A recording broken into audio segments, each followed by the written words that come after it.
Our next speaker is American, but he knows Israel quite well. The U.S. Ambassador to Israel, Mr. David Fridman, will speak about Jewish life and lessons during the COVID-19 pandemic. Thank you for inviting me to address this seminar on Jewish life, study, and values in the time of the coronavirus. I hope that we can get together in person very soon. The coronavirus is, first and foremost, a deadly plague that has visited tragic losses upon the world community, including the Jewish world. But for those of us lucky enough to have remained healthy while in near isolation, it has also offered us an opportunity to unplug, to reflect, and to reconnect with loved ones. In my case, I was fortunate to do those things, and one more, to read. I read like I had not done since the days that I was in college, mostly historical biographies of Jewish names that I admire. And the more I read, the more I realized how much more there is to learn and how important Jewish study is to the continuity of Jewish life. I worry about the continuity of Jewish life in the diaspora, somewhat less so in Israel. The Jewish state, while not without issues, is growing. Both religious and secular institutions are thriving. Basic Jewish education is available to all, and there is little risk of assimilation. The same cannot be said for the diaspora. From a quantitative perspective, the prospects of Jewish continuity in the diaspora are not good. The numbers alone are daunting. In 1941, there were 18 million Jews in the world. By 1945, there were only 12 million, and most of the greatest Jewish institutions of learning had been destroyed. Today, there are only about 15 million Jews in the world. So during the time period from 1945 to the present, when the global population has increased by somewhere between 200 and 300%, the Jewish population has increased only 25%, and almost all of that growth has been in Israel. The world population is growing 8 to 10 times faster than the world Jewish community. As we have now all become experts from the coronavirus in the concept of exponential growth and exponential reduction, I don't need to tell you where this trend is leading. Some people ascribe this phenomenon to what I think is a false cause, that the Jewish population is hopelessly divided and conflicted. I could not disagree more. The Jewish people have always been engaged in robust internal debate. We see this in countless biblical episodes, as well as in the energetically asserted halachic arguments of the Talmudic period and beyond. In modern Jewish history, few conflicts have been as volatile and vitriolic as those between and among the founders of the State of Israel, from Jabotinsky to Weizmann, Ben-Gurion to Begin, and so many others. Yet none of these disputes over our long history have threatened the Jewish people. If anything, passing through these crucibles has made us stronger. Jewish continuity does not mean the absence of conflicting views among Jewish people.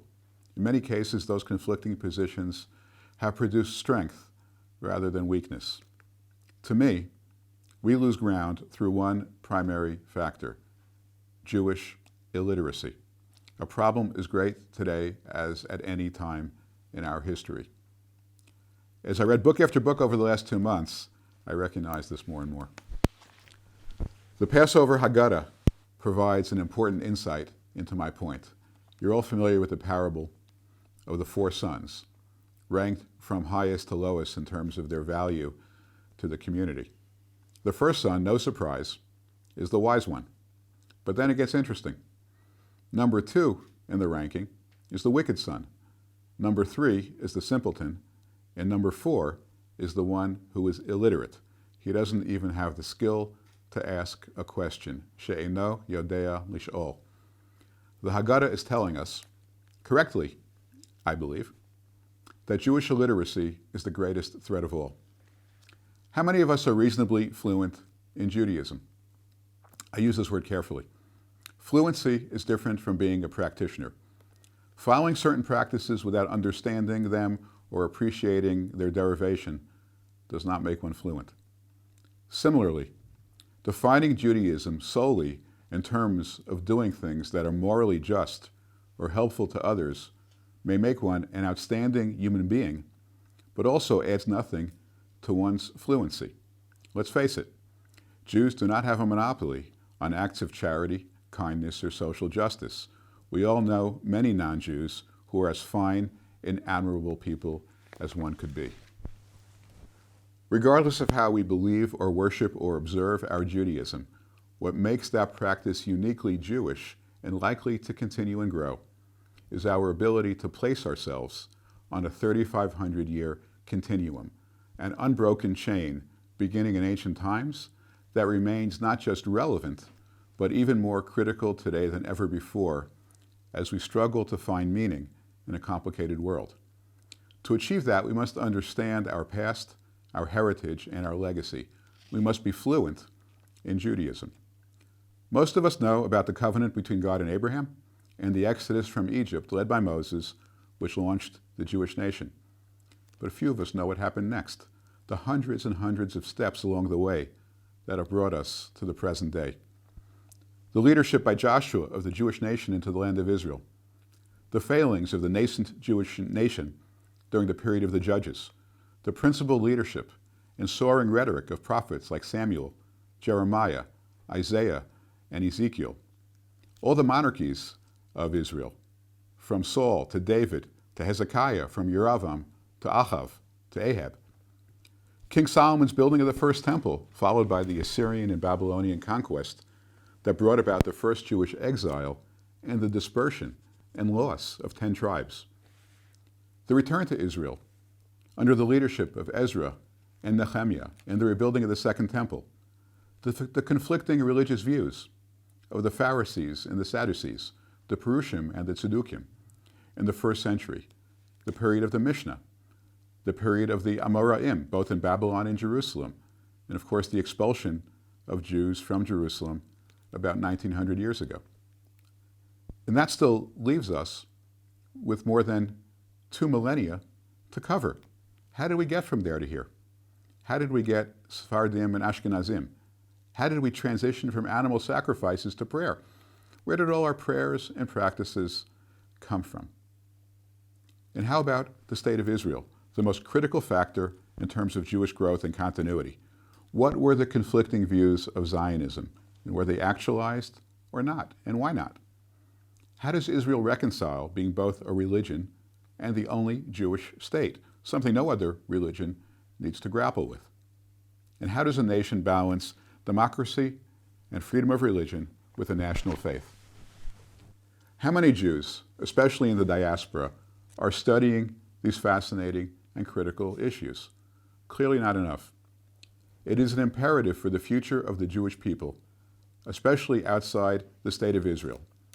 I've often heard the complaint for more than a generation that Jewish education is a mile wide and an inch deep. We can no longer afford that condition if Jewish life is to remain vibrant in the diaspora.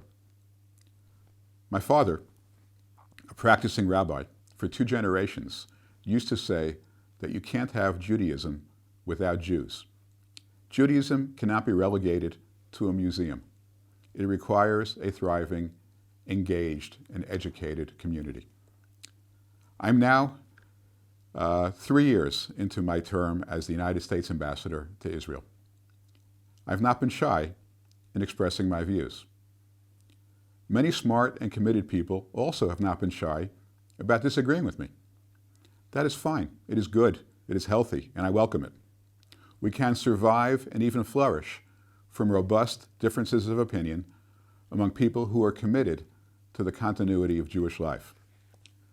What we cannot afford is a growing population of she'eno yodea lish'ol, those who are illiterate about Judaism. As we approach the festival of Shavuot and commemorate the giving of the law at Mount Sinai, I hope we can all dedicate ourselves to recharging our own Jewish education and sharing our learning with many, many, many others. Thank you, and Chag Sameach.